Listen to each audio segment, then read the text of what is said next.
Shalom Aleichem. We're going to be studying Bereshit 12. We're going to look at Abram and the covenants that were made that are so important, and the name that was made of that covenant, and how it pertains to us today. So, Bereshit chapter 12, Genesis 12, and Yud-He-Vav-He said to Abram, "Go yourself out of your land from your relatives and from your father's house to a land which I show you, and I shall make you a great nation, and bless you and make your name great, and you shall be a blessing. And I shall bless those who bless you, and curse those who curse you. And in you all the clans of the earth shall be blessed." So Abram left as Yahweh commanded him, and Lot went with him. And Abram was 75 years old when he set out from Haran. And Abram took Sarai, his wife, and Lot, his brother's son, and all their possessions that they had gathered, and the beings whom they had acquired in Haran. And they set out for the land of Canaan. And they came to the land of Canaan. And Abram passed through the land to the place of Shechem, as far as the terebinth tree of Morah. At that time the Canaanites were in the land. And Yahweh, Yud-He-Vav-He, appeared to Abram and said, "To your seed I give this land." And he built there a slaughter place to Yud-He-Vav-He, who had appeared to him there. And from there he moved to the mountains east of Beth-El. And he pitched his tent with Beth-El on the west and Ai on the east. And he built there a slaughter place to Yud-He-Vav-He, and called on the name of Yud-He-Vav-He. And Abram set out continuing towards the south, and a scarcity of food came to be in the land, and Abram went down to Mitzrayim to dwell there, for the scarcity of food was severe in the land. And it came to be, when he was close to entering Mitzrayim, he said to Sarai his wife, "See, I know that you are a beautiful woman to look at. And it shall be, when the Mitzrites see you, that they shall say, 'This is his wife,' and they shall kill me, but let you live. Please say you are my sister, so that it shall be well with me for your sake, and my life be spared because of you."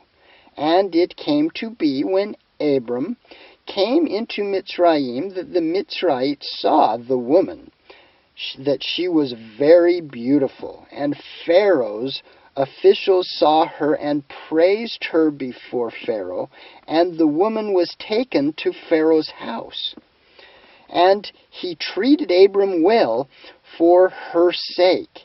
And he had sheep and cattle and male donkeys and males and female servants and female donkeys and camels.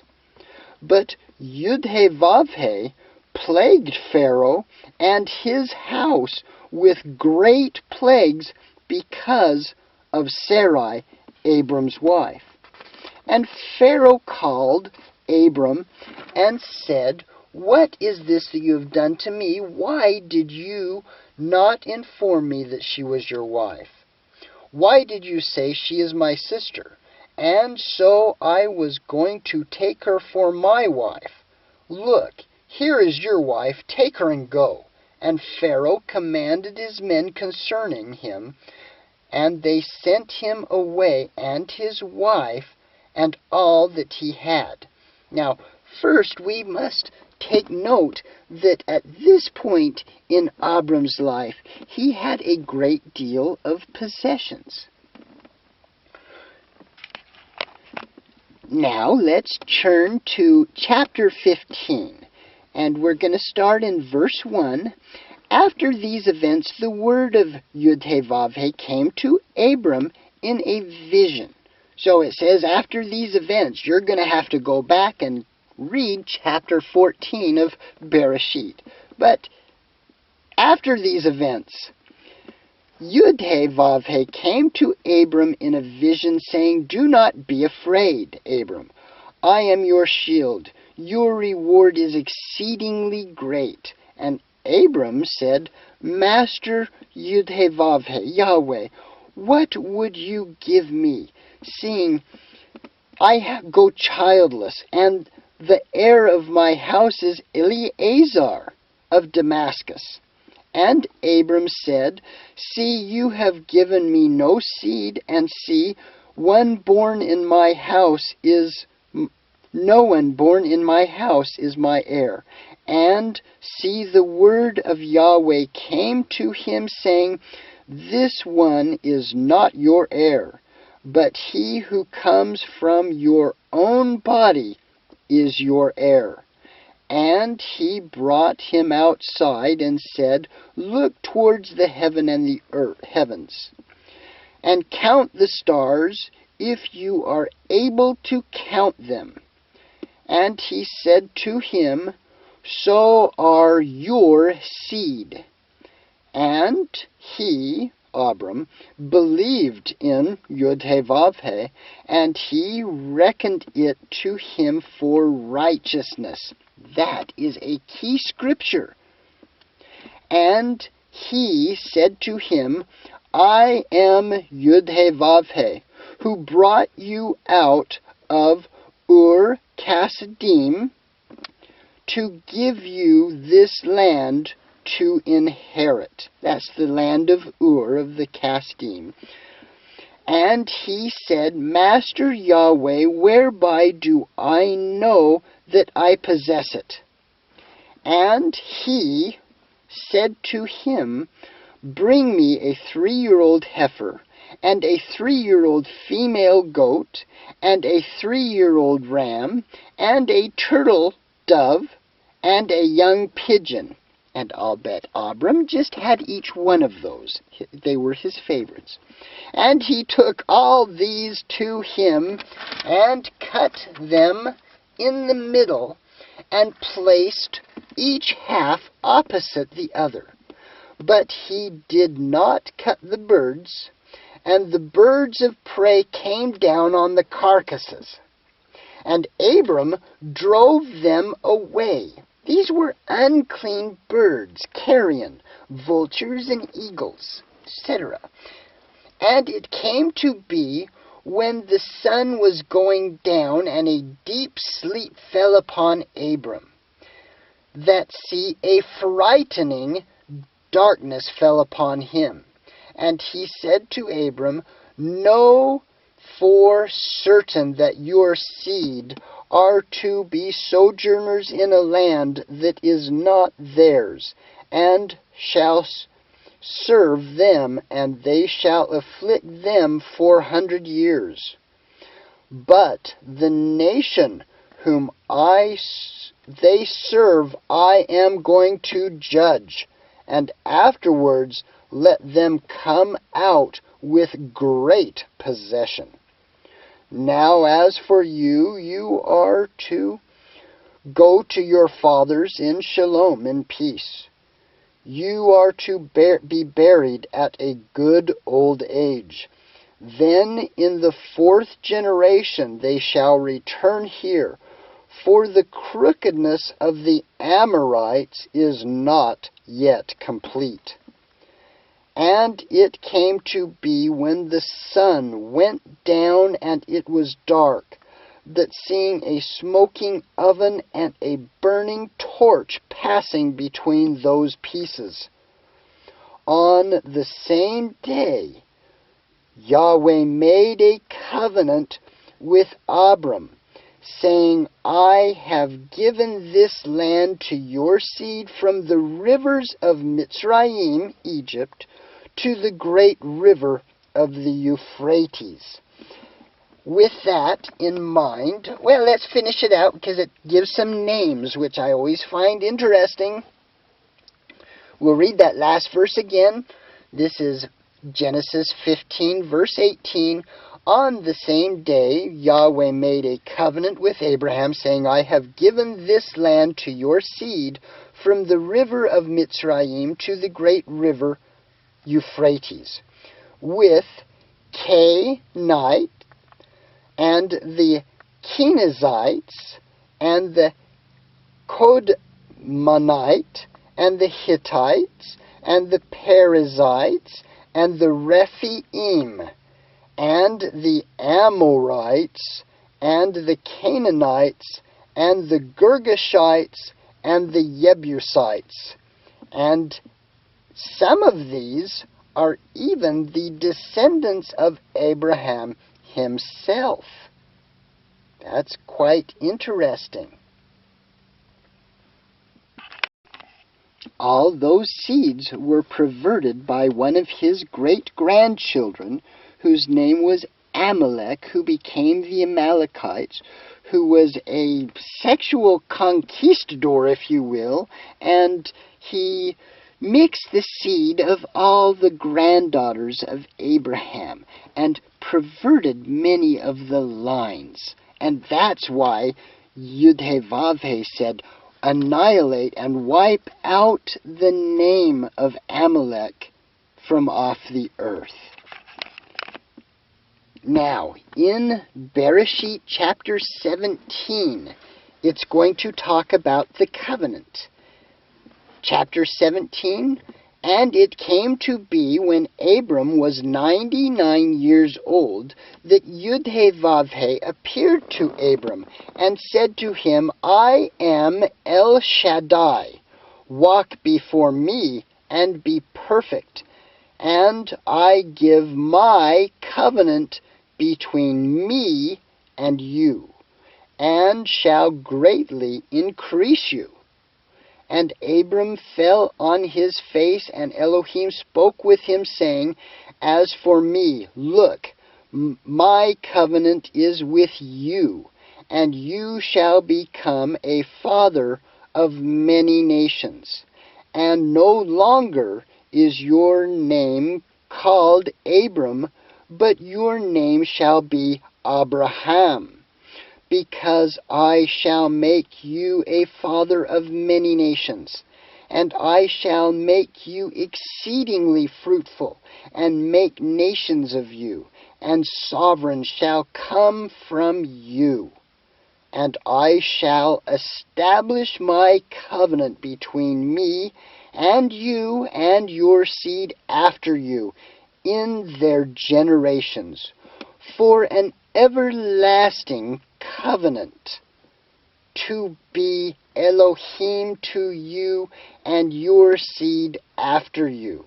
And I shall give to you and your seed after you the land of your sojournings, all the land of Canaan, as an everlasting possession. And I shall be their Elohim. And Elohim said to Abraham, As for you, guard my covenant, you and your seed after you, throughout their generations. This is my covenant which you guard between me and you, and your seed after you. Every male child among you is to be circumcised, Brit Milah. And you shall circumcise the flesh of your foreskin, and it shall become a sign of the covenant between me and you. The covenant is between Yud-He-Vav-He and Abraham and his seed. Verse 12, And a son of 8 days is circumcised by you, every male in your generations. He who is born in your house or bought with silver from any foreigner who is not of your seed. He who is born in your house and he who is bought with your silver has to be circumcised. So shall my covenant be in your flesh for an everlasting covenant. And an uncircumcised male child who is not circumcised in the flesh of his foreskin, his life shall be cut off from among his people. He has broken my covenant. And Elohim said to Abraham, As for Sarai your wife, do not call her name Sarai, for Sarah is her name, and I shall bless her, and also give you a son by her, and I shall bless her, and she shall become nations. Sovereigns of peoples are to be from her. And Abraham fell on his face and laughed, and said in his heart, Is a child born to man who is 100 years old? Or is Sarah, who is 99 years old, to bear a child? And Abram said to Elohim, O let Yishmael live before you. And Elohim said, No, Sarah your wife is truly bearing a son to you, and you shall call his name Yitzhak. And I shall establish my covenant with him for an everlasting covenant, and with his seed after him. And as for Yishmael, I have heard you. See, I shall bless him, I shall make him fruitful, and greatly increase him. He is to bring forth 12 princes, and I shall make him a great nation. But my covenant I establish with Yitzhak, whom Sarah is to bear to you at this appointed time next year. And when he had ended speaking with him, Elohim went up from Abram. And Abram took Yishmael his son, and all those born in his house, and all those bought with silver, every male among the men of Abraham's house, and circumcised the flesh of their foreskins that same day, as Elohim told them.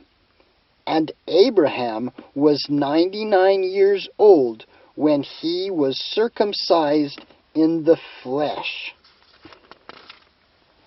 And when Yishmael, his son, was 13 years old, when he was circumcised in the flesh of his foreskin. Now, we're going to stop there. We're going to remember what it says in the book of John, stating, Take your my only begotten son, in chapter 3. My only begotten son. When you look at Abram, he's saying in the next verses that we're going to look at, to take Abram, to take your only son. But we know that he has Ishmael from the helper of Sarai, which was Hagar, and she had bore a son to Abraham named Ishmael, who, it said right there, he shall prosper and make a great nation, and 12 princes. There you get the Arabian and all of the other descendants that are not of Abraham, Isaac, and Jacob. They are sons of Abraham. And then there are also the sons of Ishmael. And they become the Aramaic-speaking populations. Now,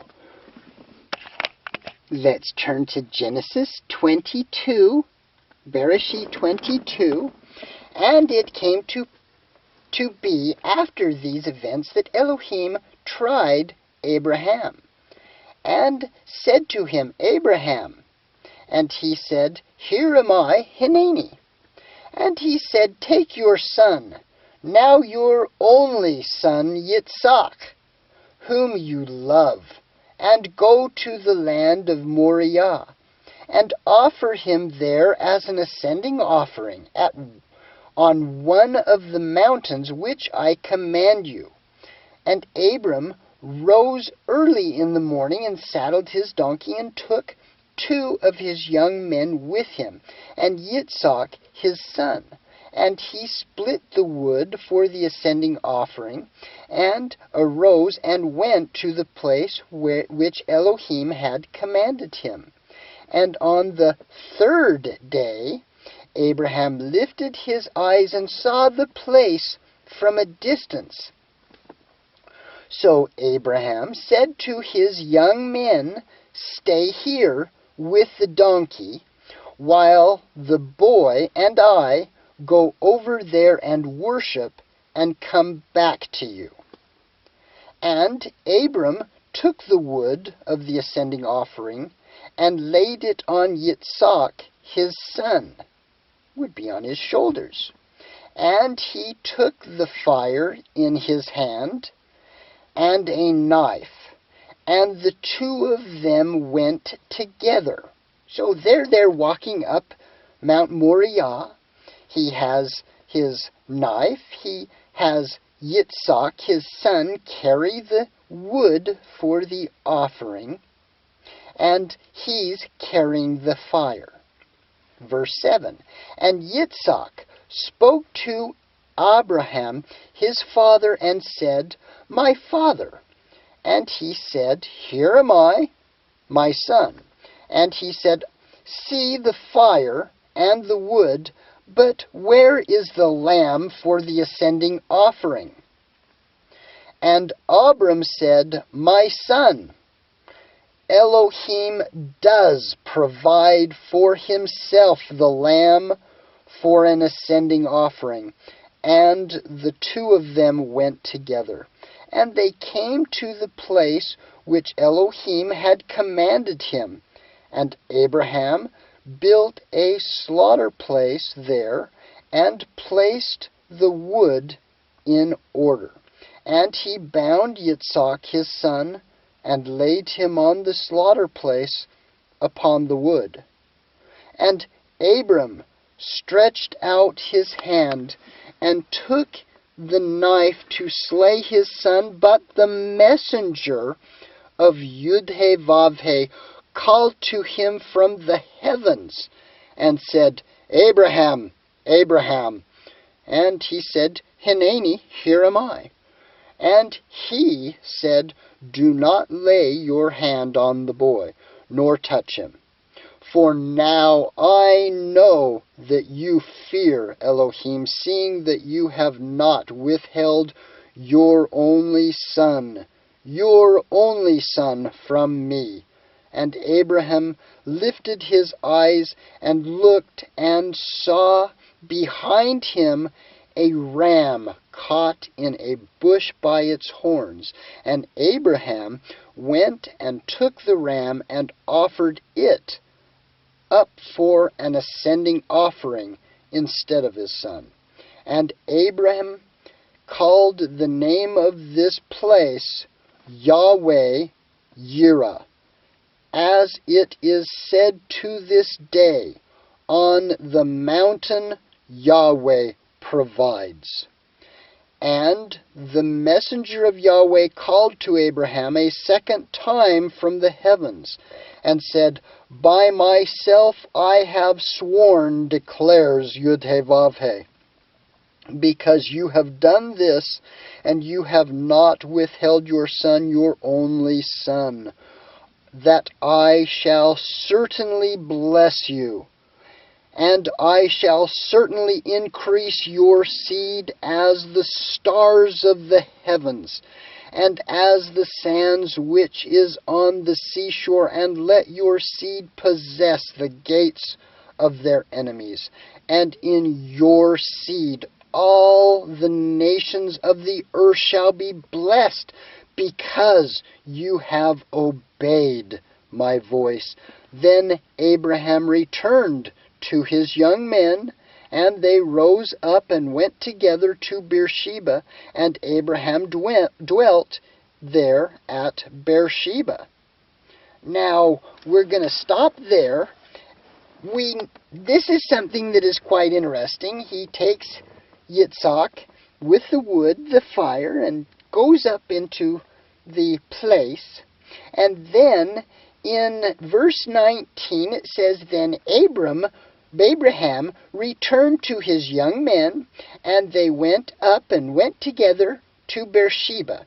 And Abraham dwelt there in Beersheba, and it came to pass that after these events it was reported to Abraham, saying, See, Milcah too has borne children to your son, your brother Nahor. Okay, and it goes into the introduction of the wife for his son. But as he comes down that mountain, it says, Then Abraham returned to his young men. Where is Yitzhak? In fact, Yitzhak is not mentioned in chapter 23, and then in chapter 24, it says, And Abraham was old, advanced in years, and Yahweh had blessed Abraham in every way.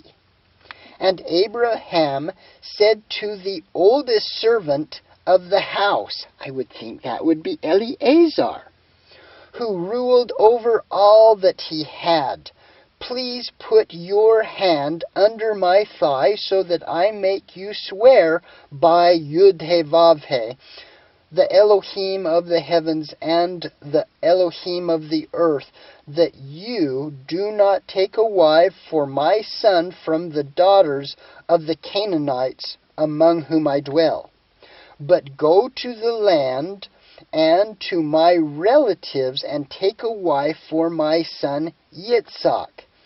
And the servant said to him, What if the woman refuses to follow me to the land? Do I then take your son back to the land from which you came? And Abraham said to him, Beware, lest you take my son back there.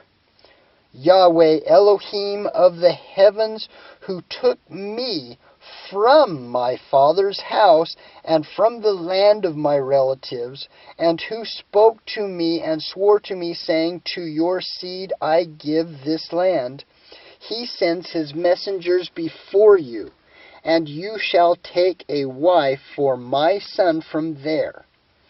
So, the eldest servant goes to the land of Ur.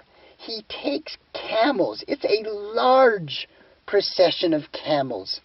And as he sits there, it says, Then the servant put his hand under the thigh. Went back a little too far.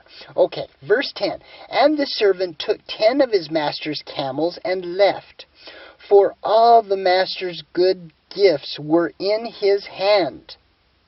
And he arose and went to Aram Naham-Marim, to the city of Nahor. And he made his camels kneel down outside the city by a fountain of water at evening time, the time when the women go out to draw water.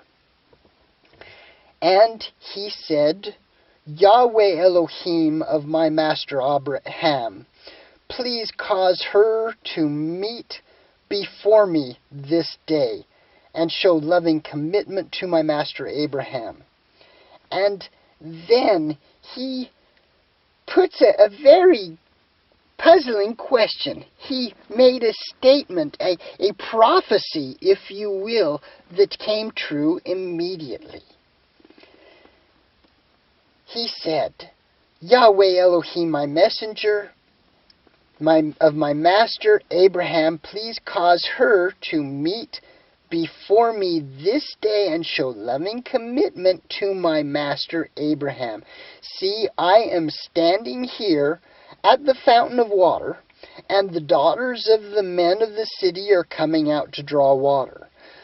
Now let it be that the young woman to whom I say, please let down your jar to let me drink, and she says, drink and let me water your camels too. Let her be the one whom you have appointed for your servant Yitzhak, and let me know by this you have shown loving commitment to my master. Now let's get the picture here. The servant, the eldest servant, who is named only once earlier, Eleazar, which means comforter, by the way, he's at the well in Haran, the land of Abraham that he was born in. And there is the well. It is a very big and deep well with stairs going down into the bottom of it. And you had to go down there to retrieve the water. It was a great deal of effort, and that is the reason they did it in the cool of the day. Verse 15, and it came to be before he had ended speaking, that see, Ribkah, who was born to Bethuel, son of Milcah, the wife of Nahor, Abraham's brother, came out with her jar on her shoulder. And the young woman was very good-looking, a maiden, no man having known her. A Betula, or an Alma, a virgin. And she went down to the fountain, filled her jar, and came up. And the servant ran to meet her, and said, please let me drink a little water from your jar. And she said, drink, my master. And she hurried and let her jar down to her hand, and gave him a drink. And when she had finished giving him a drink, she said, let me draw water for your camels too, until they are finished drinking. Let's look at that. There were 10 camels. Each drink at least 30 gallons of water. How many trips up and down into that well did she go? And she hurried and emptied her jar into the trough and ran back to the fountain to draw water, and drew up for his camels. And watching her, the man remained silent in order to know whether Yud-He-Vav-He had prospered his way or not. And it came to be, when the camels had finished drinking, that the man took a golden nose ring weighing half a shekel, and 2 bracelets for her wrists weighing 10 shekels of gold, and said, whose daughter are you? Please inform me. Is there a room in your father's house for us to spend the night? And she said to him, I am the daughter of Bethuel, Milcah, a son whom she bore to Nahor. And it goes through, he makes an agreement with Nahor, and her brother Laban comes up, and he then takes her away back to the tent of Abram. And it is not then, until you see the bridegroom cometh, and Abraham, Yitzhak, and Yitzhak had sons through Jacob, and they become the 12 tribes. But this young lady, think of this, is prepared as the bride for the son, the set-apart son of Abraham. And Abram sent his servant, the eldest servant of his house, Eleazar, unnamed, which means comforter, and he sends him to prepare his bride for his son in the wilderness. And they aren't united until... So, in chapter 24 of Bereshit, in verse 58, it says, "So they called Ribkah and said to her, 'Are you going with this man?' And she said, 'I shall go.' So they let go Ribkah, their sister, and her nurse, and Abraham's servant, and his men. And they blessed Ribkah, and said to her, 'Let our sister become the mother of thousands of 10,000s, and let your seed possess the gates of those who hate them.' And Ribkah and her young woman arose, and they rode on the camels, and they followed the man. So the servant took Ribkah and left.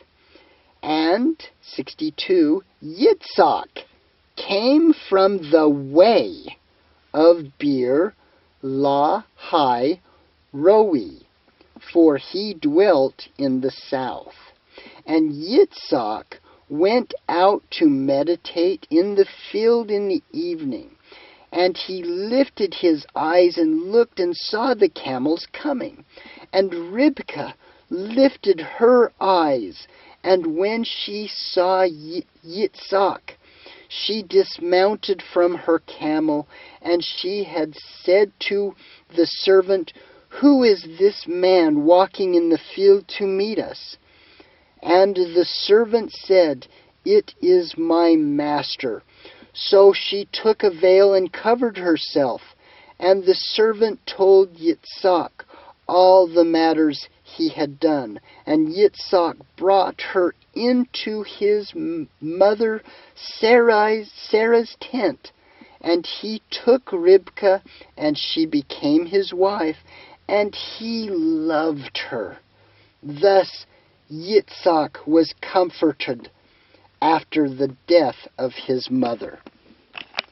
Now we're going to look at Yohanan chapter 3. But in particular, there is verse 29 that the word, our English word, bride, comes up. So we all kind of know Yohanan chapter 3, but let us read it from, let's look back, verse 10. Yeshua answered, he's speaking to Nicodemus. Yeshua answered and said to him, "Are you the teacher of Israel, and do not know this?" It was a question that was asked. How is a man able to be born when he is old? That was brought out by Nicodemus in verse 4. Now, back at 2:11, "Truly, truly, I say to you, we speak what we know and witness what we have seen, and you do not receive our witness.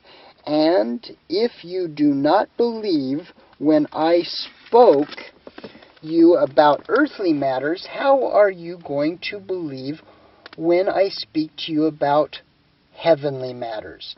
And no one has gone up into the heavens except he who came down from the heaven, the Son of Adam.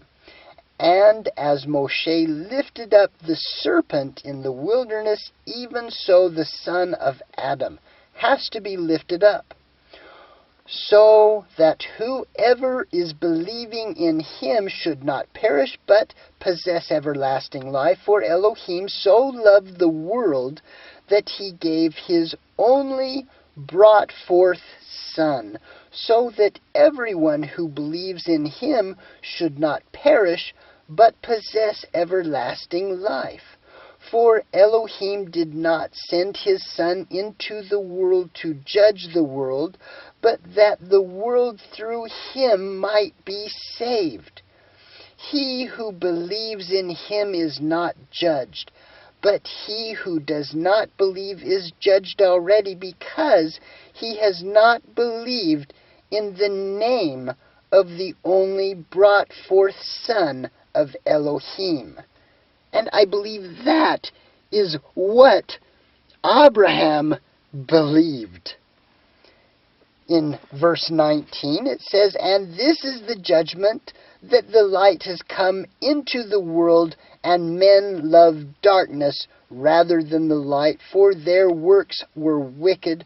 For everyone who is practicing evil matters hates the light and does not come to the light, lest his works should be exposed. But the one doing the truth comes to the light, so that his works are clearly seen, and they have been wrought in Elohim." After this, Yeshua and his taught ones came into the land of Yehuda, and he remained there with them, and was immersing. And Yohanan was also immersing in Ain near Salim, because there was plenty of water there. And they were coming and were being immersed. For Yohanan had not yet been put into prison. Then a dispute arose between some of Yohanan's taught ones and the Yuatim about cleansing. And they came to Yohanan and said to him, "Rabbi, he who is with you beyond the Jordan, to whom you have witnessed, see, he is immersing, and all are coming to him." And Yohanan answered and said, "No man is able to receive any matters unless it is given to him from the heaven. And you yourself are witnesses for me that I said, I am not the Messiah, but I am sent ahead of him." And verse 29, "He that has the bride is the bridegroom. But the friends of the bridegroom, who stands and hears him, rejoice greatly because the voice of the bridegroom. So this joy of mine is complete. It is right for him to increase, but me to decrease. He who comes from above is over all. He who comes from the earth is of the earth and speaks of the earth. He who comes from heaven is over all. And what he has seen and heard, that he witnessed, and no one receives his witness. He who receives his witness has set his seal that Elohim is true. For he that Elohim has sent speaks the words of Elohim, for Elohim does not give the Spirit by measure. The Father loves the Son, and is given all into his hand. He who believes in the Son possesses everlasting life, but he who does not obey the Son shall not see life, but the wrath of Elohim remains on him." So, going back to the bride is not the one that keeps the ways of the world. She is separated, sanctified, and she prepares herself for a time until the bridegroom comes. And when he comes, he prepares a place for his beloved, who keep his commandments and guard them, the right rulings, the mitzvot, and have and delight themselves in Shabbat, in the relationship, in the word of Elohim, and spending time with Abba, the Father, on Shabbat, and knowing the name, the Kadosh name, Yud-He-Vav-He, and his son, the bridegroom who cometh, Yahshua Mashiach. May shalom be manifested upon you. May the shalom of Yahweh be all upon you and be blessed in that holy name. May his face shine upon you and give you his everlasting shalom.